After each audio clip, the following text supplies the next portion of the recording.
probably, but we aim for 40 minutes or so. And, usually I let people filter in for a minute or like 30 seconds before I start officially blabbing. And then I guess we can't really open up for questions, huh? Yeah. So if you look on the side here, there's comments. So those comments are coming straight from Facebook. So you see that thing on the side? Yes. There's private chat, but if you click on the other comments, it's coming straight from Facebook. So you'll see some questions pop up there, and some people go like, "Yay, Matt!" and I'll think they're meaning me, and you'll think they're meaning you, that sort of thing. They mean you. Yeah. All right, so let's start this up. Hello, fans of the Santa Rita Hills. For those who've watched this before, you've heard me give this spiel many times, but for those new to it, I am Matt Kettmann. I'm a senior editor at the Santa Barbara Independent, where I've written for more than 20 years. And I'm also a contributing editor for Wine Enthusiast, where I cover the Central Coast and Southern California, reviewing 200 to 300 wines a month, including wines from the lovely Santa Rita Hills. So we've been doing this series since the summer with the Santa Rita Hills Wine Alliance. Usually have a couple producers on and get to taste some wine. And if you're really interested, you can look in advance at who we're having, and you can buy those wines in advance and taste along with us. If you have any questions for the winemakers and you're watching via Facebook, just feel free to comment beneath the video, and we'll see it pop up here on the right. And if it's a good question, we'll try to answer it. Today we have an interesting show because the topic is really interesting. So I would say almost a decade ago, as I was getting deeper and deeper into wine writing, I heard about this place called Mount Carmel Vineyard and this monastery that was up on the hill. And if you're driving on Santa Rosa Road, south of the San Ynez River, and you look up north into the mountains that are above what is now Sea Smoke and some of the vineyards up there, you see this almost shadow of a structure. It's this huge monastery, but it was never completed. And so in 2013, 2014, I started to get a little more interested in it as a journalist, and reached out to Bryan Babcock, who has a deep history with the property, and some other people, and learned that this was this property that had been purchased and attempted to be built into this massive monastery by a group of nuns that had been actually excommunicated from the church and were living in essentially trailers just down the hill from this massive development. And so they basically, they believed, to Sister Jean Marie, I believe was her name, that was the kind of lead nun, and they believe they were on a mission from God to build this monastery,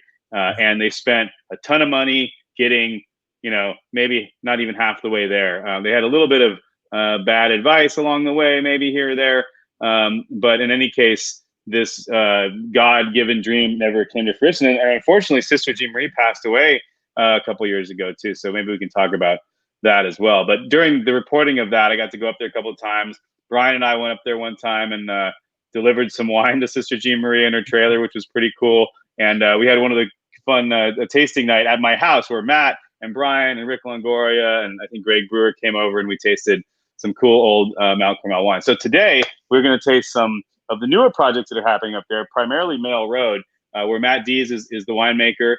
They're the ones that control, I believe, most of the vineyard right now. We can get into how that's set up. We have started with the 2018 Chardonnay, so we'll be sipping that. Then we're going to get into the Pinot Noirs from there. So we have a 2016 Pinot Noir that's Mail Road. We have a 2012 Mail Road Pinot Noir from up there.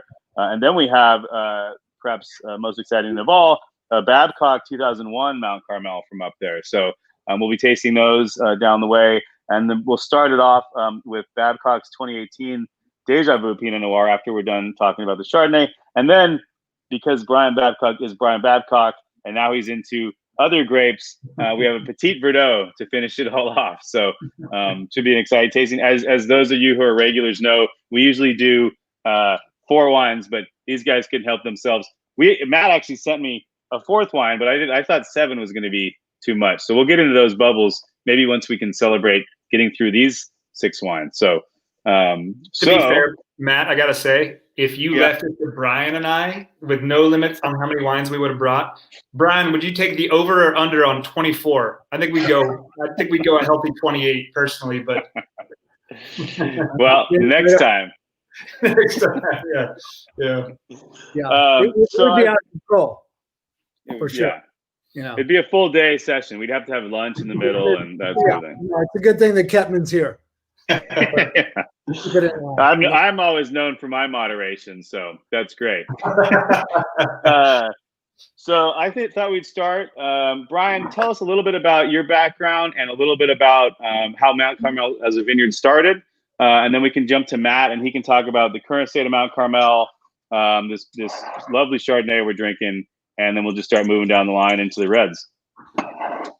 So my involvement with Mount Carmel started with, at the time, the two partners in the winemaking venture, Ron Piazza, who's still with us and that you're still working with, Matt, I believe, and his partner, Paul Albrecht.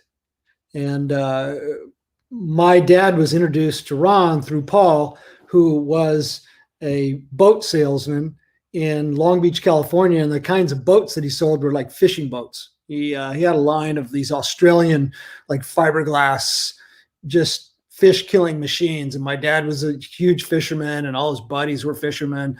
And so everybody loved Paul Albrecht. And Paul was the kind of salesman that could sell snow to polar bears. He had the gift of gab and he was very charismatic. And one morning he was, as he told the story to me, he was drinking his coffee and reading the Long Beach Press Telegram about a group of Carmelite nuns that were leaving their convent property on Ocean Avenue, right along, the ocean shore there in downtown Long Beach, and that they had purchased a piece of property up in the western San Ynez Valley. So this is all before the Santa Rita Hills had been created. And they were going to construct a monastery, a convent, at that location. They were trying to find some, more or less, some peace and quiet where they could really establish the prayer. And the idea is that within the convent and with their sort of philosophy, that somebody would always be sort of locked in, with God, and they would establish this connection. And because they didn't want to hang up, somebody would always be in that state 24 hours a day. And I think that their theory was that this might be a little easier to do in the peace and quiet of the western San Ynez Valley versus downtown Long Beach, which had become a big city and a lot of traffic and noise and everything.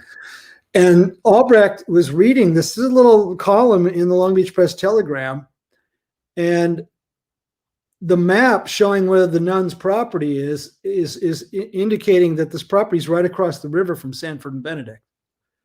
And Albrecht freaks out and then starts on this crusade to contact Mother Jean to convince her that she needed to let him and Ron Piazza plant a vineyard, that they would lease the ground and they would, pay the lease every year for the right to farm what became initially a spectacular Chardonnay vineyard and then later some Pinot Noir to the point where it's at today. I haven't made any wine from that property for years, but for probably the first decade or so, I made all the Chardonnay before the baton was handed off more or less to Greg Brewer and Brewer Clifton. And now Greg's got his hands full. And so it looks like Mr. Dees is taking his swings now at Mount Carmel, which is great to see. Great. Yeah, it was fun. It was so much fun going into that history with you and meeting all the different characters that were involved. Really one of the coolest kind of wine country stories that's out there that I think a lot of people still don't really know. So right. Maybe I'll rewrite the story one day. So Matt, Dees, tell us a little about your quick background, how you wound up in Santa Barbara County, and then when you connected with the Mail Road crew and started making these wines. Yeah, I mean, it's a pretty common story. Kid grows up in Kansas, makes wine in Vermont, heads to New Zealand, ends up in Napa, and moves to Santa Barbara. Kind of a everyday winemaking lore. But I ended up in Santa Barbara County in 2004, having made wine in New Zealand, Napa, New Zealand, Napa, New Zealand, Napa. New Zealand was a little bit dicey for me, to sum it up. I'd been there for some pretty rugged vintages and made some beautiful wines, but and Napa in those days was really some really warm vintages, 01, 02, 03, We made some really gorgeous wines up at the Staglin family where I was the assistant, but I hadn't yet found where I wanted to make wine, and Napa was a terrible place to be single, to be fair. And so I got a call, on the crush pad in New Zealand. The guy said, do you want to come down here and make wine in Santa Barbara? And I was so naive. I said, I don't know, is Santa Barbara nice? And the guy took mercy on my dumb ass and gave me the job down here. And it was kind of like the Three Little Bears. It's right in between. As Bryan knows, as one of the founders of this AVA, we can ripen anything here. This is California. We have sunshine and enough warmth for days, but we also have this incredible ability based on the soils and the climate to maintain acidity to a freakish level. And I knew I was home when I got here and tasted the wines. When I got the invite to join on this meeting tonight, I got to be honest with you, getting the opportunity to talk to you, Matt, is always a very sincere pleasure, and I would never, ever turn it down. But getting a chance to talk to Bryan as well, that one of my winemaking heroes and someone I've looked up to since day one. And I got to say, Bryan, of the best wines I've ever had in Santa Barbara, like the earth-shattering, time stood still. I'd say of the 5 I've had from Santa Barbara, you've made a healthy 3 of them. And with the Mount Carmel Vineyard, I was able to join in 2012. I got a call from Ron Piazza and Nancy Piazza, who are just stunningly beautiful people. For those of you who know them, they're humble and kind and charming and sincere.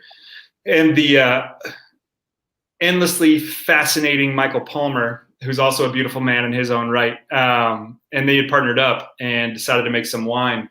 And Greg Brewer, as you mentioned, had been making the wines since I think 2002. He really wanted to be in charge of all the farming because he's so meticulous and he's so brilliant in his approach and has so much intent in all the moves he does. So I think there was some not tension exactly, but I think if it was decided if they were going to take some fruit for themselves for their own project, that Greg was going to move on. And they asked me if I wanted to, start making the estate wines for Mount Carmel Vineyard. So, I mean, the lineage are my heroes. We're talking Rick Longoria, we're talking Brian Babcock, we're talking Greg Brewer, people who have inspired me to make wines since I got here. And so I jumped at the opportunity. I called Greg and said, they've offered me this and I'd like your blessing if you're okay with it. And he said, oh yeah, man, go for it. So I had the pleasure to start making the wines back in 2012. And I've worked with them every year since. And it's one little, small project I'm able to do where I believe it's important to canonize this vineyard. And it's such a passion for me. This is a vineyard that deserves to have the gospel spread about. It's a magical piece. What's the how big is it? What's the breakdown? Like, what are those specs? What is it? 21 acres planted, I think, currently, and the Chard. We've replanted a couple blocks that had become very ill, and there's so much diatomaceous earth up there, and some smatterings of limestone that actually reached toxicity levels. So we've had to replant a couple to Chard and different rootstocks, but I think there are maybe 6 of the acres are Chard and the rest is Pinot. Okay, great. And what did you find, and you can relate it to this Chardonnay, but what did you find different about that vineyard than other ones you had worked with? I mean, at that point you were primarily making the Hanada wines, but you had guys that started the Hill projects. You were trying Pinot and Chard from around the county. And you've since gotten your hands in deep in Sanford and Benedict too with some of these projects. So what were you finding then, and what are you finding up at Mount Carmel that really sets it apart viticulturally, other than the fantastic history and views that are there and all that? But what are you finding viticulturally that makes it stand out? It's south facing, and it's on these thin layer of soil on a very diatomaceous, like so much of the Santa Rita Hills, diatomaceous driven soils. And something about the wind that hits it, it's either incredibly cold or it's incredibly warm. It funnels all of the energy. It travels over all that Santa Rita Hills terrain and then fires up to, 350 to 550 foot of elevation. And by the time it gets up there, the influence it has on those grapes and those vines is incredible. It's a site that speaks with incredible transparency. I can taste a wine. I can open a bottle and be like, oh, that's Mount Carmel. You can just tell, Chardonnay-wise and certainly Pinot Noir-wise. For me, because it's south facing, it takes sun all day. It takes the highs and the lows, and it definitely has this big diurnal shift. And for me, the concentration is just unmatched. The tannic structure for the Pinots is, I remember the 12 making it and watching the ferment, and just every day it was just, I couldn't believe what I was seeing. We could have punched it down 1,000 times a day. It just gives you these really silky but very thorough, very, very dense tannins. And with the Chardonnay, there's no other Chardonnay in the world like Carmel. And like we were talking about before, some of that is based on the fact that it's about 3% Chenin Blanc. Some of it is based on the fact that it gets sunshine. It tastes like that wonderful conversation about that liquid sunshine in the glass, right? There's so much fruit, but it's so reserved, and it can be so tight and so elegant on the finish. Like so many Santa Rita Hills wines where the fruit is just overflowing. But then all of a sudden it gets a little more serious. It almost ties an ascot around and puts a monocle in and gets a little tight on the end. But it just the tension, the salty nature, the green citrus, all those things, and the thing. And before I blab too much, I gotta give another shout out to Bryan. I was in Burgundy in February of this year, and we blind tasted. I schlepped a bottle of 1990, I think it was, Grand Cuvée Chardonnay, I believe was the name of the brand. Okay, and we took it and we opened it blind, and it was the most beautiful thing I've ever seen. Winemakers from all over Burgundy it was just shocking. And people were sure it was a Grand Cru. People were sure it was a Grand Vin. Like, people were going all over the place with the vintage. People, was it Montrachet or could it be Pouligny? Was it like Le Montrachet, and could it be like maybe a really overperforming Premier Cru in Pouligny? And I said, that is San Ynez Valley Chardonnay from 1990 from the brilliant Bryan Babcock. And I just felt like, and if I could have given you an air high five, I would have done it, my friend. Oh, thank you. As I like to say, not all my Chardonnays have lasted that long. So there's maybe a little bit of luck involved there that you got a good one that did. But what can I say? Every now and then nature throws you a bone. Right. Awesome. Well, let's move into some Pinot Noir, and let's take a step back from Mount Carmel before we dive into 3 of them to taste in a row. Bryan, you have explored the Santa Rita Hills like few others, although Matt's right on your heels these days.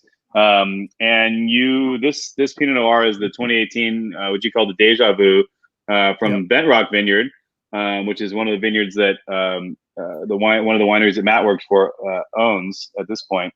And so tell us about this wine, and tell us about, cruising around the Santa Rita Hills, checking out vineyards as they were planted over the years, and why you decided to go with Bent Rock for this bottling. Well, other than the fact that the wine is great, Matt is involved, the ownership, the farming. Those guys are supplying me with the fruit, and they've just done a beautiful job over the last couple decades doing so.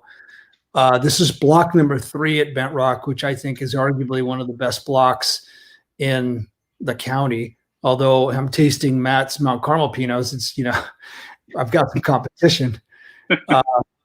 But it's a bench top.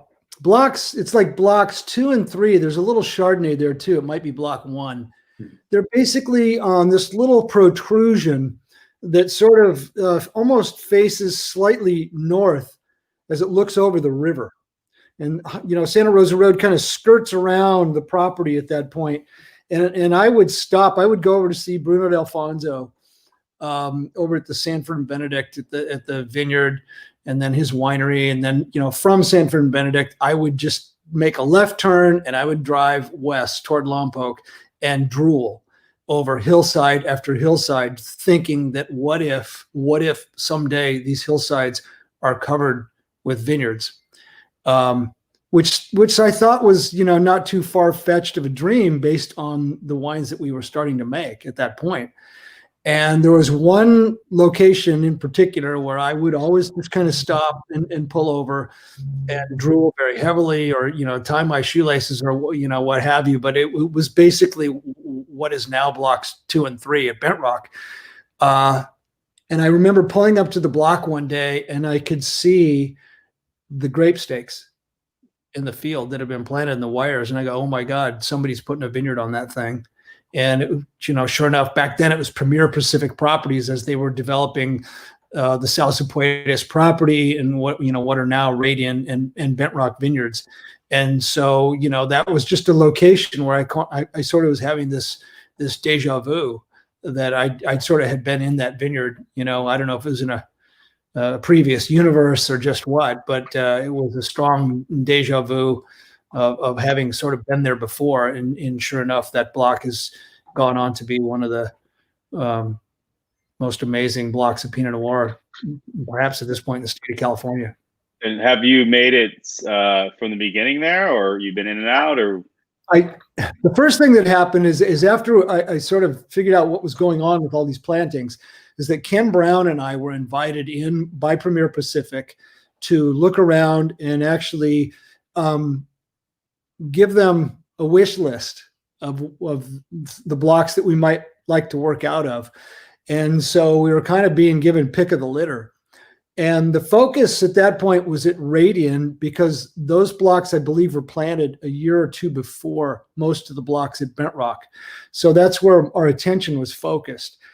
I was so happy with what I saw at Radian, and I'd locked in on 2 or 3 sites there, that I really didn't get back into Bent Rock until a few years later. So by the time I got back into Bent Rock, I was kind of on a waiting list. And so I explored based on what was available. I think I did block 23, block 7, block 11.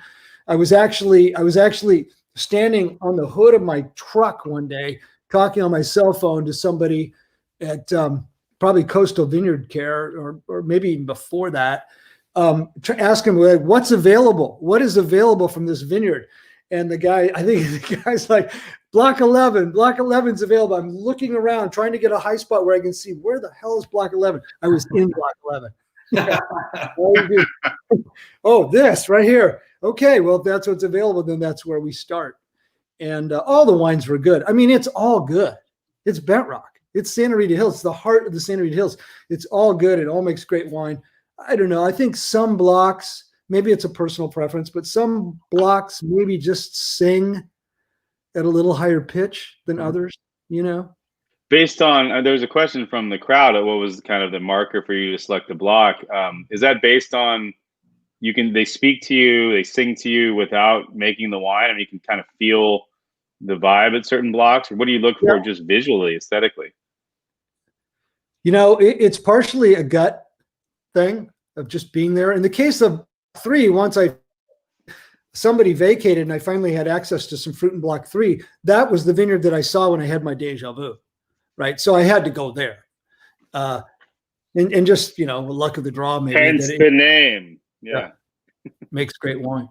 But, I've also learned that you cannot totally predict terroir, certainly not just by looking at it. I mean, I've made, just as an example, I make the most stunning Syrah from also it's block 3 on the McMurray bench at Rancho Sisquoc. Now that vineyard, that soil, it looks like all the other blocks. There's nothing really distinguishing it from anything else. And it's very kind of uniform. It's that Pleasanton clay loam, block after block after block. But for some reason, block 3 is just extraordinary. There's no real visual cue. I actually started in that block because I like Clone 470 in Syrah.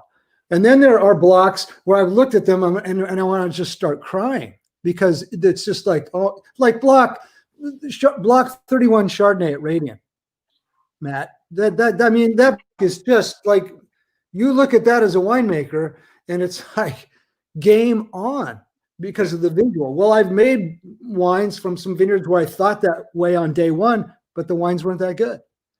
So it just, it's like I like to say, you want to know how the terroir is going to be, make the wine.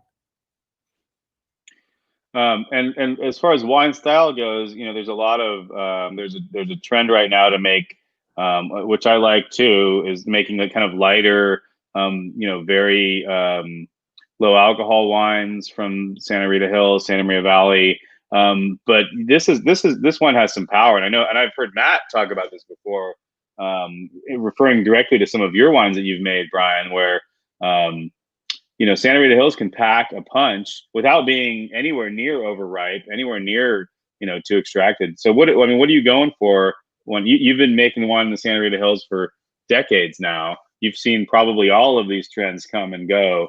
What are you trying to settle on at this point in your career and for your palate? As a group, if I think about all the vineyards that I've been producing wine from, ripeness typically works out really well, and it's alluding to what Matt said earlier, that our fruit tends to hang on to its acidity later into the season. Probably a lot to do with the cool climate, and then just good farming, good execution. But I do like what I see in Pinot Noir from most of the vineyards when it reaches 24, if not 26 bricks, right in that range. And if you're still working with some acidity, or if it's close enough so you can make your adjustments, it does give you, it puts you into the driver's seat. If what you want to make is what a lot of people are going to, when they swallow it, they're going to think that's trophy wine, and they're not going to be afraid to pay $70 a bottle. And I'm one of those people. I like richness. I like volume, but everything has to be juxtaposed. Everything has to be in balance. I'm not afraid of 14 alcohol, not if the wine's great, but everything has to be in place. The alcohol, the tannin, the color, the extraction, the demeanor from that soil. And if you can get these things to harmonize, at a larger point, then the wine just simply has more volume. And that's what I love about this wine. It's just an absolute, very robust, full volume Pinot Noir that really, I think, taps into the true potential of the Santa Rita Hills, is that you can make these kinds of Pinot Noirs. They don't, not only did this wine not the vineyard didn't fall apart at 22, 23 bricks. It really wasn't that right, So here we are, yeah. I think hitting the sweet spot, at least in the vineyard in this vintage for this fruit. And it's a very robust result. Right. No, it's a tasty wine. All right, let's move on to let's go back to Mount Carmel. Move on to the Mail Road, 2016, Mount Carmel Vineyard. And while we're pouring this is for either of you. You both know Bent Rock really well. You both know Mount Carmel really well. And from what I gathered, there is this kind of streak of diatomaceous earth that kind of cuts through the Santa Rita Hills, almost at that angle, right? From essentially the corner of Radian to kind of over the mountains at Rita's Crown and through Mount Carmel. Is there anything that's uniquely similar about Bent Rock or even Radian? I mean, let's talk about Rancho Celso Puentes as a whole. Anything super similar about those vineyards as compared to Mount Carmel, or are they completely distinct worlds? I mean, they're obviously different facing, aspects, but. Yeah, I mean, certainly you look at a map and you take a handful of the soil, you're getting a handful of various levels of decomposing diatomaceous earth. I mean, Radian is a different story. Radian is amorphous, like never under pressure. It's like non-crystallized forms of DE, which is crazy. Bent Rock is very superficial banded shirt, like porcelainite. So it's been pressurized, compressed. Bent Rock is driven very much by, I actually think it's protected from the wind, obviously, by Radian. So it's a little bit warmer. But also those stones in the vineyard warm up, and it's like a Chateauneuf-du-Pape type issue where once it cools down, like we know Santa Rita Hills does, that vineyard stays really warm. And you can't feel it until you lay down on the ground, and then you say, oh, right, there it is. And it just gets a little added degree of depth, like Bryan's wine just showed. I mean, that's a deep, wonderfully, perfectly rich wine to me. As far as Mount Carmel goes, it's a different story completely, because the soils can be somewhat similar, but to me, it's got a lot of this kind of black, loamy kind of material on it. It's not really clay. It's some places it's clay, but to me, it's more of a loamy clay. And it's a little layer that we don't have over at Radiant or Bent Rock. But to me, that vineyard is driven more than anything by its aspect and by its wind influence. And flavors and some of the attributes are somewhat similar, but to me, they're pretty far apart on the spectrum. Something we've talked about, Matt, and something that I really love, and I'd love to hear Bryan's thoughts, and I wish we could hear, from everybody, because I love this conversation. For me, Chardonnay in Santa Rita Hills is, you taste the Chardonnay that we're picking at Radiant Block 31, like Bryan was just talking about, like the southwesternmost piece of the Santa Rita Hills. The wind blows, it's wicked, it's brutal. And then you pick a Chardonnay at Mount Carmel, and then you pick a Chardonnay at like Pence, right? So you're on the other part of the world. Right. Those Chardonnays blind, Santa Rita, Santa Rita, Santa Rita, Santa Rita. If you've tasted them, if you've experienced it, if you're a fan, if you're a believer in the beauty of Santa Rita Hills Chardonnay blind, there's no mistaking it. Pinot Noir is trickier. And I'm not sure that's a bad thing. I just think it's a truth. I think the puzzle piece, like if you look at the soil map of the Santa Rita Hills, it's like a 20,000 piece puzzle. I mean, there's fragments of volcanic soil. There's pieces, the earth left behind a lot of markers, right? And a lot of breadcrumbs. And those wines and the aspects and the wind and the warmth and the kind of eddies where the wind moves, good heavens. I mean, between Radiant, S&B, Rancho La Viña, you go to Rick's beautiful Faciega, you get to Bryan's properties on the 246, Chad Melville's joint over there, Greg Brewer's vineyards on 246. You're getting into radically different worlds. But Bryan, I mean, do you think when you taste Santa Rita Hills Pinot, what do you see? What do you look for? Power. Yep.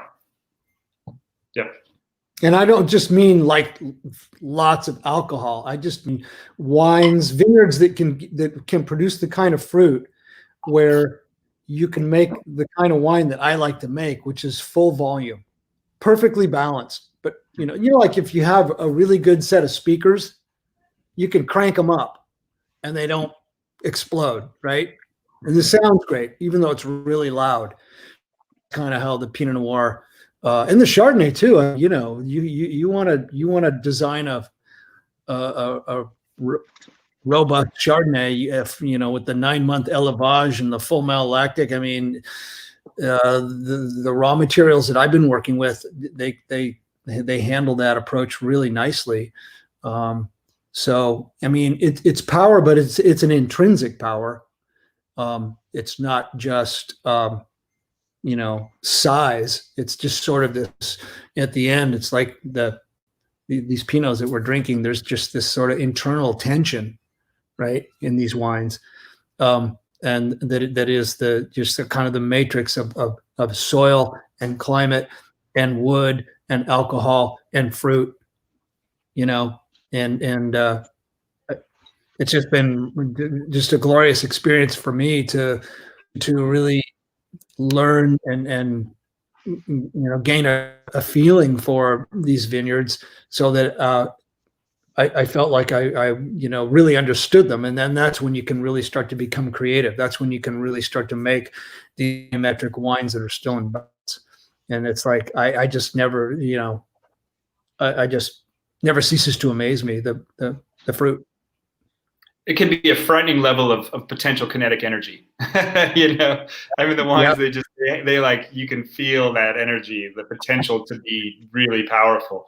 But like that being said, the 16 Mount Carmel, the Mel Road Mount Carmel Pinot Noir, to me has that. It has something that I find a lot of, which is texturally, they're very stimulating wines in that there's a velveteen feel. I mean, just in 16 specifically was such a velvet, like everything was so silky smooth. And, we picked Carmel at about 24 to 26, like Bryan's talking about. It's a vineyard to me that falls in that realm of delivering pleasure at that range of depth and power. Mm-hmm. But the 16 to me is really interesting. It has that south-facing aspect. It has that big, like incredible amount of kinetic energy and red fruit and darkness as well. But then again, it like zips up, it's just getting started on its journey. And 16 to me is very much a avant-garde. It's just getting started. Yeah. But it's that vineyard in a nutshell, like in a bottle under a cork. So much fruit, so much texture, structure for days because it's Santa Rita. I mean, we don't want for tannin. The tannin is there in every vintage and every vineyard I've ever worked with. But something about freshness. Is this the current release? Is your 16 from Mail Road, or do you guys have a 17 out, or where you're at on actual releases? Oh man, I just ferment the juice. I'm not sure. I think we're on the 17, brother. I think. Yeah. But 16 is the wine that I'm drinking now. 16 and 15, and 12 when I can. But the 16 I picked because it's just that to me is the definition of a young Mount Carmel Pinot Noir from a really precise and picture perfect vintage. Is there something about the site or the way that you make it that wants it to sit and bottle a little bit more before you release it? Or for me personally, I take a lot of pride in being a really good listener, in the sense that, not in the sense that I just cut you off because that wasn't very good listening. I apologize. But in the sense that as far as, I took on that vineyard after having tasted the legendary stuff that Greg was making, and the stuff that Bryan was making, and stuff that Jim Clendenin and certainly Rick Longoria. So I had an idea of what we'd find there. And in 12, I basically, though, was just jumping into the water, and didn't really know what was going on up there. It was kind of sight unseen in a lot of ways. And in 12, that's the wine that vineyard made. I mean, it's not like I sat back, and it's not like any winemaker whose head is in the right place ever sits back and doesn't do anything. But I really wanted to see when the fruit was ripe, and it came in very ripe in 12. And the tannins were just easily extractable and delicious and savory and balanced and delicate in their own powerful way. And it made a wine that, ages, I'd say, for 10 years with ease and grace. But there are other vintages. 17, for example, isn't as powerful. It's more delicate. It's more elegant. And that's something I embrace in Santa Rita. Not every vintage necessarily is muscle bound. A lot of them can be more precise. And the best vintages combine both. But 16 to me has both. Both power and elegance, precision and depth. And on the 16, it's not a block designate. Is that because all the blocks went into it, or because the 12 is a block 2, 3, 5? Is that what the different?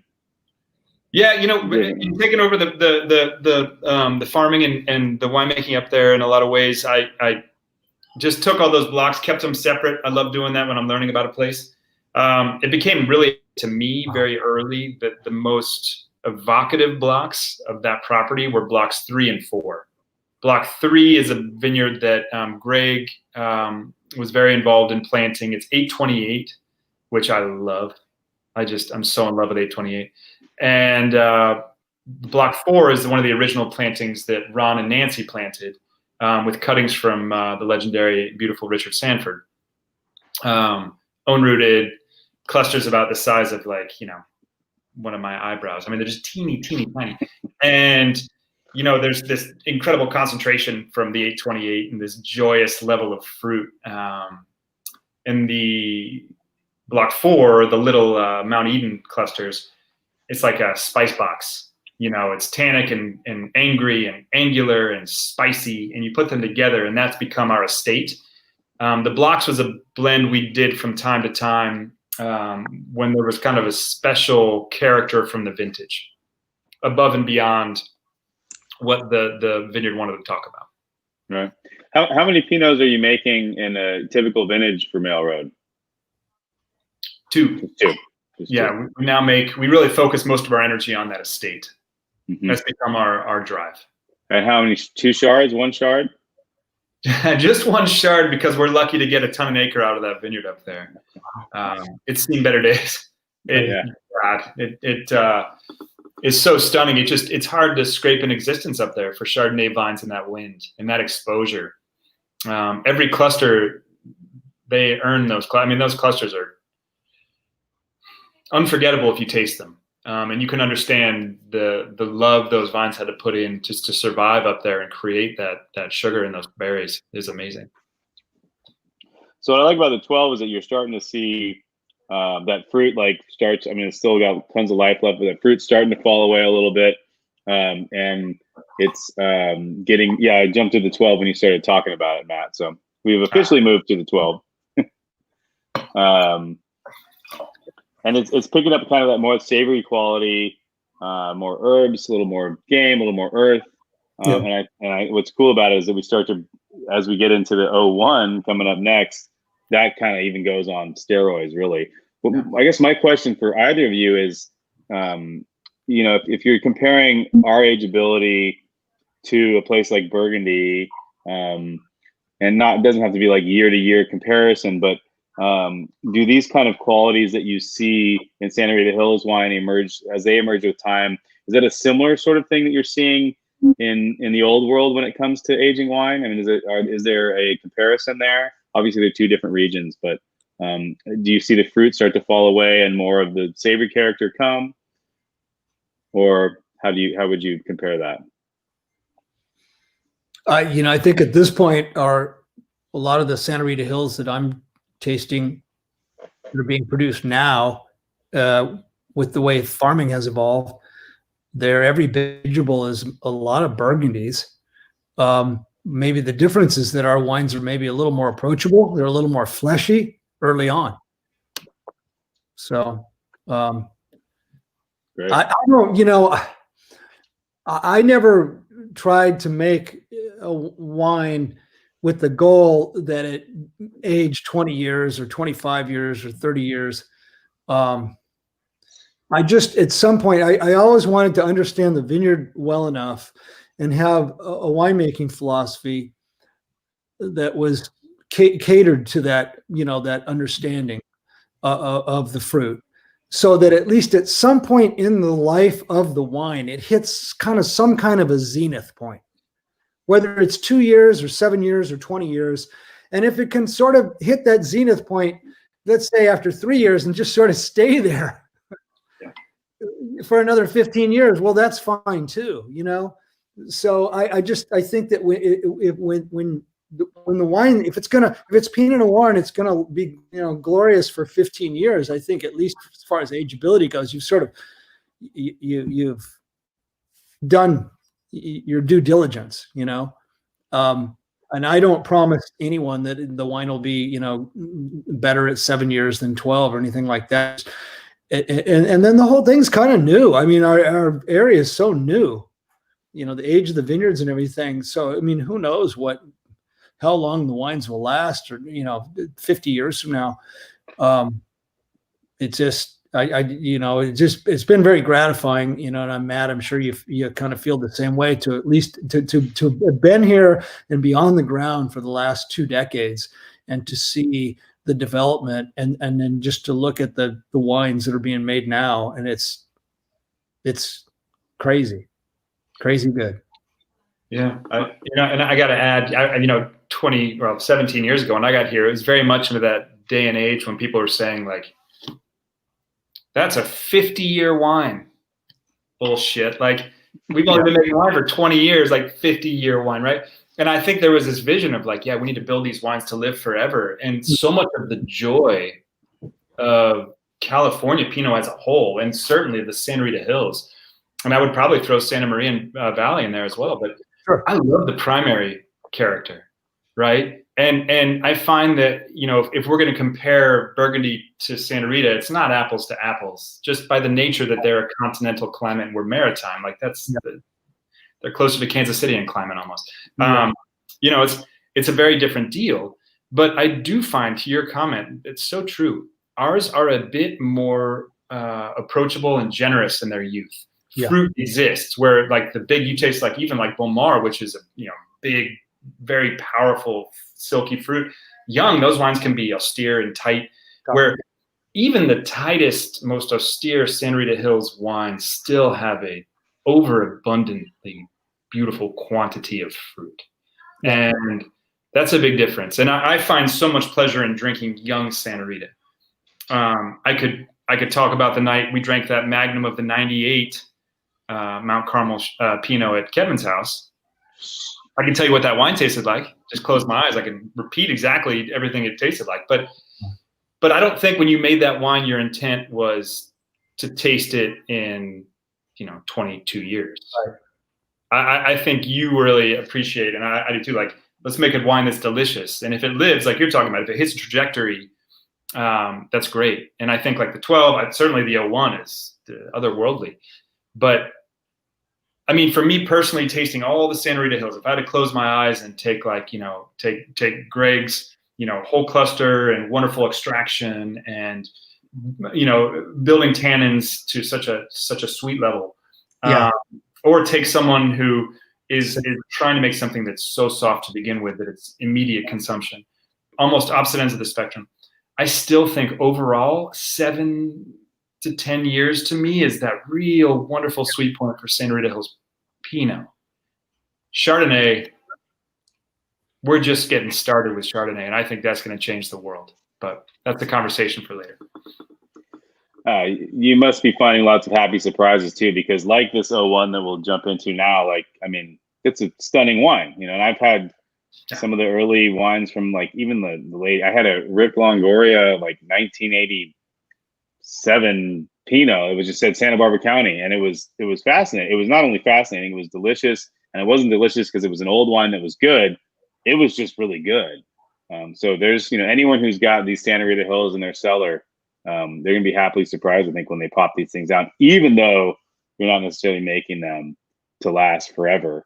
They're doing a pretty good job on their own. So, and it's kind of unfair in a lot of ways, like with old Sanford bottlings. And I would love to, by the way, repeat this and just do it again, but talk about the really old, cool bottles of Pinot we've had from Santa Barbara County.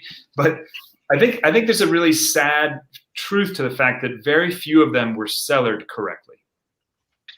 And that's a bummer. There are a handful, and like Rick has a bunch that I'm like, man, and I know Bryan, you do as well, but I feel like there's a couple producers whose wines didn't age as well because they weren't necessarily stored in cellars that were cold. Like Burgundy has cellars, literally, dug into the ground. Yeah. We have temperature controlled factories in beautiful downtown Buellton. Not always the same trajectory. True. All right. Let's move into the 01 and go back in time a bit. What do you remember about this vintage, Bryan? Nothing. Right. I don't know. It was right. It was like right. Brain cells left. I mean, 01.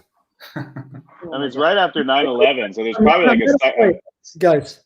I'm at a point where I don't have any real super distinct memories of 01 versus 02 or 03. I mean, I do this label and the wine and the point that this was at historically. This is one of those wines that was like a stepping stone to the development of the Santa Rita Hills. Sanford and Benedict was at a point where there was great wines being produced from Sanford and Benedict, and so people are starting to acknowledge it's not a fluke anymore. Peter Kargasaki was making some good wines. Some vineyards are starting to pop up. I mean, at this point, I was still one of very few vineyards on Highway 246.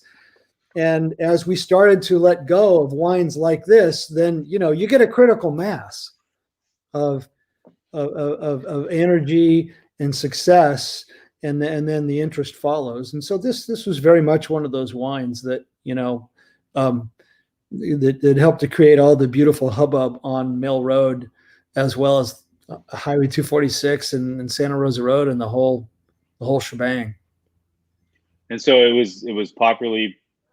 I mean, it was a big deal when it came out, as far as you remember. Yeah, I mean, most of the Pinots we made back then, because they were so seemingly unique, coming from the standpoint, like in 1984, when I made my first Pinot Noir from some fruit out of Biennacido, the media was still telling us it can't be done. Why bother? You'll never make Burgundy. Pinot Noir in California will never be good. So there was this almost sort of stigma. There was this guru named Andrei Telechev that we hired to come in and just tell us if we were on course or not. And I'll never forget the great Andre Telechev puts his hands. He came in the fall, and I had 500 gallons of Pinot Noir fermenting in a dairy tank, and he put his hands on the fruit, and he looks at me and he says, "I remember my first Pinot Noir." And that's all he said. I mean, You're like, how long do I wait to tell him he hasn't finished? Right, I don't think the wine was really that good. So, but you got to start somewhere. And we go from that to then in 2001, picking some just absolutely glorious Pinot Noir, along the Santa Ynez River in the Western Santa Ynez Valley. And, the cat's out of with wines like this. It wasn't too long before the cat was out of the bag. And so was this around the time when you started to feel confident that this was a real deal, or were you already confident in that at that point?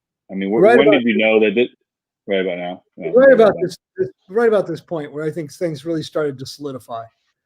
That as much as I felt I didn't know about winemaking in the area, at that point, because for me, I didn't feel really comfortable as a craftsman until about 30 years in, where I felt like, okay, I know what I'm doing.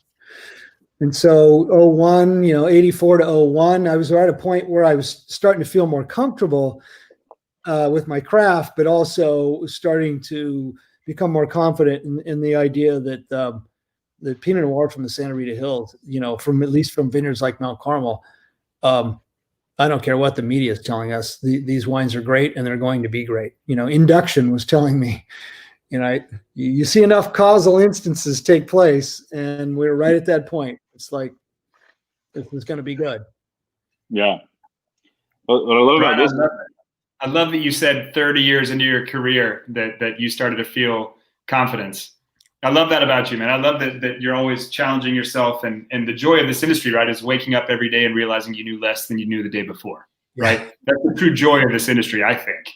Because every day I'm like, oh man, Bryan's going after Menthea. Like, I never thought about that. Like, how's that going to work, right? Like, every day there's a challenge, and every day there's something else to soak up and learn. I love that. Yeah. It's a craft. Yeah. Yeah, what I love about this, I mean, the 01 is that you start to get all these almost to me, tea components, like tea bag and all sorts of crazy stuff that you don't necessarily pull off, Rose petals. Yeah, the rose petals are a big thing for sure. I absolutely agree with that. Always. Almost in a Nebbiolo kind of way. Exactly. I mean, that little bit of rustiness. Yeah. The iron thing. Yeah. It is almost a Nebbiolo kind of thing. And I think it's really nice to see that the wine's doing this well, when I think that the fruit that I've been working with for for the last decade it's been better fruit, because we just knew how to farm it. Mm-hmm. There's more location. Production-wise, Bryan, things were kind of similar. I mean, fermentation temperature, things, minutiae, but things that can have an effect. Were they similar? Yeah, I mean, I have been basically just destemming my fruit and then inoculating it 24 to 48 hours later, after I think I understand the chemistry and the acid. And then, on day one, I was coached by certain winemakers in this whole idea that you have to, if you want to get extraction, you want to make a wine with character, you really need to punch down a lot. And right around 2001, I started to rethink that strategy, and I started to realize that if there's a great wine, it's in the fruit. It's not really a function of how much maceration or working it. Punching down is kind of like kneading the dough, right? It's like you kind of work the fruit and the skins, because the idea is that the color and the character and the flavor, it's all in the skins, and you need to kind of crunch everything up together. I'm at a point now where, like most of my wines, I'm punching them down right I'm punching them down 3 or 4 times over the course of 12 to 15 days. Once a day. If it is like, if needed, is it at the point where we kind of want to, take the surface of the fruit and then roll it under so that it's anaerobic and, but it's not like I'm not punching down Pinot Noir for color. It's in the fruit. It just bleeds. It comes. And it was right around 2001, 2002, 2003 where I started to realize it's in the fruit, for God's sakes, and so I started to sort of change my stylistic approach to just cater to the fruit and just it became more of a let it spread its wings approach, as opposed to me trying to make it. Right. It's like, and that was something that really made me start to think even more about, well, why is it in the fruit? Well, it's location, but it's also the farming. And that's when I started to get really serious about, okay, how are we farming? What's the timing? What's the yield management? What's the exposure of the fruit to the sun? Do we understand the relationship of direct sun on the fruit or shade on the fruit? And then that's where I felt I really started to make better wines, is when I started to understand the farming better. Because if you understand the farming, you deliver the fruit, it's there in the picking bin on day one, you crush the fruit. Winemaking is really kind of done, except for your recipe in the cellar, Mm-hmm. But there's nothing you can do on day 2 after you crush the fruit to make it twice as good. Right? It's already in the bin. That's well said, yeah. There are things you could have done in March and April and May and June and July to make the fruit better with your farming. And so if the farming is good, the execution's good, and you're in a great location, then you got a good shot at making good wine. So in the interest of continual learning, Bryan doesn't quit making different wines. So we have his 2018 Fathom, which is a Petite Bordeaux from Santa Barbara County. So we're actually spreading our wings beyond Pinot. We're spreading our wings beyond the Santa Rita Hills right now. At least I think so. I don't think anyone's growing Petite Bordeaux in the Santa Rita Hills. No, I wouldn't. So Bryan, where is this from? And in your continual education and mission of winemaking, how did you wind up on Petite Bordeaux? And I know you're making a bunch of other things too. So tell us about where you're at. So this wine is from fruit grown at a new vineyard. It's the San Ynez Valley Vineyard. At least at this point, they've told me that that name may change. This is I think it's maybe the 3rd crop of Petite Bordeaux that we've worked with from this vineyard. So it's on the far eastern end of Happy Canyon. If you go any further east, yeah. So the complete opposite of Bent Rock, essentially. Correct. Complete opposite of Great. A little warmer over there. Yeah.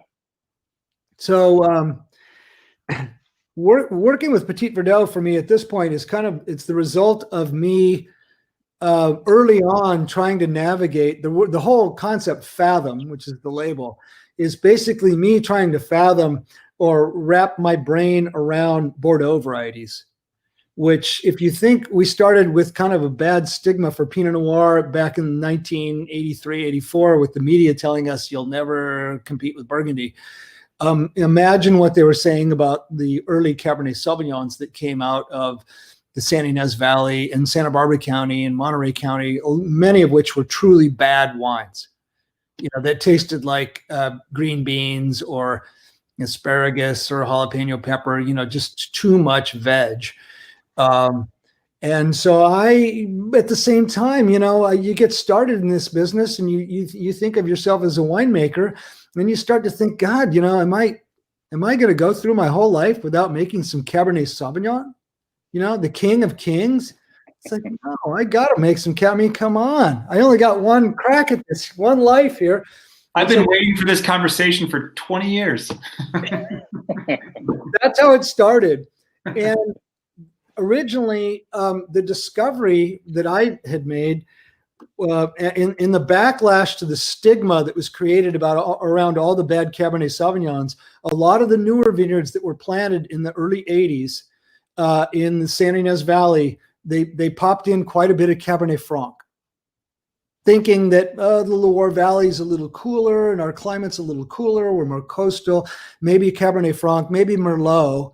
Before, Merlot was dissed in the movie Sideways and was actually a popular variety. So people like Westerly and Dierberg and Mary Beth Vogelzang, bless her heart, they planted their vineyards to mostly Cabernet Franc and Merlot if they were planting Bordeaux varieties. And there was a few of those vineyards, they weren't ready to even touch Cabernet Sauvignon. Well, lo and behold, the Cabernet Franc from a lot of these vineyards was good, if not great. Really, really good stuff. And so all of a sudden, then I was battling with this enigma, because if you look at Bordeaux, there's only a handful of producers in all of Bordeaux, in a couple of houses in Saint-Emilion that make blends where Cabernet Franc is the lead grape, like Cheval Blanc, right? Or Figeac, I think, or maybe Ausone. The rest of Saint-Emilion is covered with Merlot. And so I was kind of, looking at this whole enigma and the fact that Cabernet Franc is Cabernet Franc going to be our next it grape? Is this going to be our best Bordeaux variety? And I'm like, maybe that's God's counsel. Okay. So I was just kind of going with the flow and trying to wrap my brain around all these things. And I released a number of really beautiful Cabernet Franc based blends. Based on Cabernet Franc. Then, shortly after that, we learned that Cabernet Franc does not do very well when it has any virus in its system. And I watched one vineyard after the next croak, literally just die. My Cabernet Franc source just vanished. In the meantime, we learned how to farm Cabernet Sauvignon. So I started to explore the whole Cabernet Sauvignon potential, and I worked with quite a bit of fruit out of the Estelle vineyard over the years. And at one point, I was bringing home almost as much as 100 tons of Cabernet Sauvignon every year and making some really nice wines. And so the whole thing, was evolving, but it was still me trying to wrap my brain around all of it.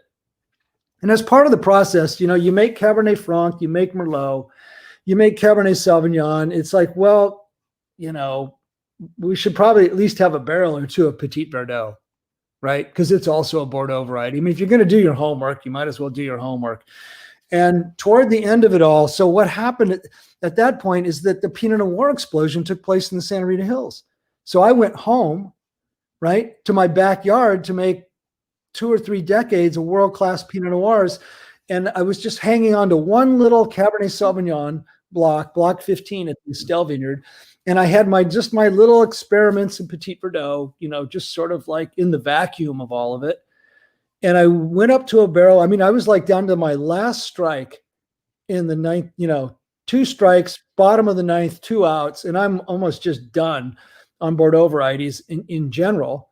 And I went up to a barrel of Cabernet Franc that I produced, Petite Bordeaux that I produced that year from, at the time, the Happy Canyon Vineyard. And I put a thief in the barrel. I put it in my glass and had a freaking epiphany. It was great. It was great. So now the enigma starts all over again. Why do they only use a variety like this on Napa, Bordeaux? It's like 3%. And what I hear is like, oh, you dare not go over 3%. Otherwise, the wine just gets conquered by the Petite Bordeaux. It gets dominated. It gets destroyed. You push your Napa Valley Cabernet Sauvignon right off a cliff if you blend in too much Petite Bordeaux.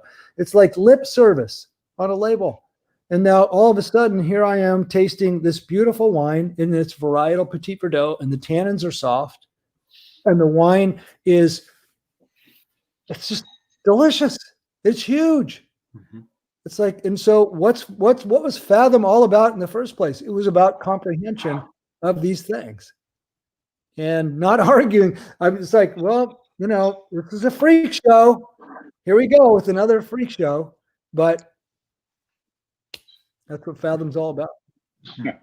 It's a great wine. And Fathom is just your Petit Bordeaux bottling, or do you do other bottlings under the Fathom thing?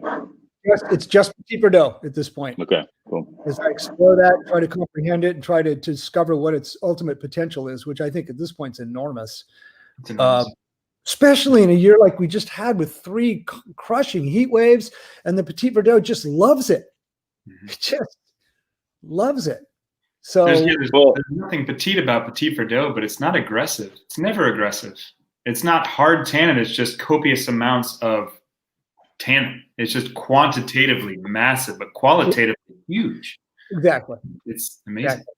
Exactly. Matt, I do make Cabernet Franc. I've returned to producing Cabernet Franc from some of those growers that put some clean materials back in, non-virus. And so I have a label for the Cab Franc. It's called Bright Fortune. So it's kind of a return to the fortune, or the potential that I thought that variety had in the beginning before all the vineyards died. And so I make Cab. Someday, can we get together and taste all the Cab Francs we've made? Absolutely. Oh man. Absolutely, brother. That would be, count me in. I'm done. I'm in. I'll be there. I haven't made the Cab Franc, but let's do it. Let's get I got all those old Fathom. I need an excuse to pull all those old Fathom bottles out of my library. Oh, come on. What are you doing tomorrow morning at 6 a.m.? Let's do it. Well, I'll be at El Cap Canyon, which is where I got to go now. So we should wrap this up so I can get a ride up there, since I haven't been spitting that much. So thank you, guys. This has been an awesome exploration of Mount Carmel, of the Santa Rita Hills in a deep way, and of Petite Bordeaux as a little curveball there. Yeah, so I know both. Go ahead.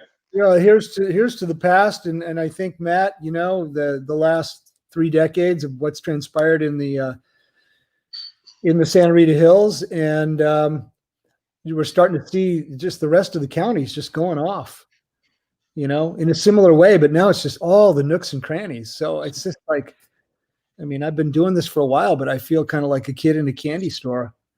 Well, and there's more and more exploration happening with different grapes. That St. Inez vineyard has like 26 different grapes on it, different grape varieties on it. And I know Matt is working with Xinomavro and Greek varieties, and looking towards a climate change future where things you might need a little more acid. You might need grapes that can stand these heat waves that seem to just keep coming. So, kudos to both of you guys for being on the forefront of that. It's going to be a big deal. It's already a big deal, but for our kids and grandkids, it's going to be the biggest deal. So, cheers to you guys, and it's always fun chatting. And we could do a whole climate change episode one of these days. I'm looking forward to that Xinomavro, Matt, whenever that comes out, and those other ones you have that I can't even remember what they were. Best grape ever. Yeah. Right on. Thank you, guys. Who knows? Thank you, Matt. Yeah, we have another one next week with Peak Ranch and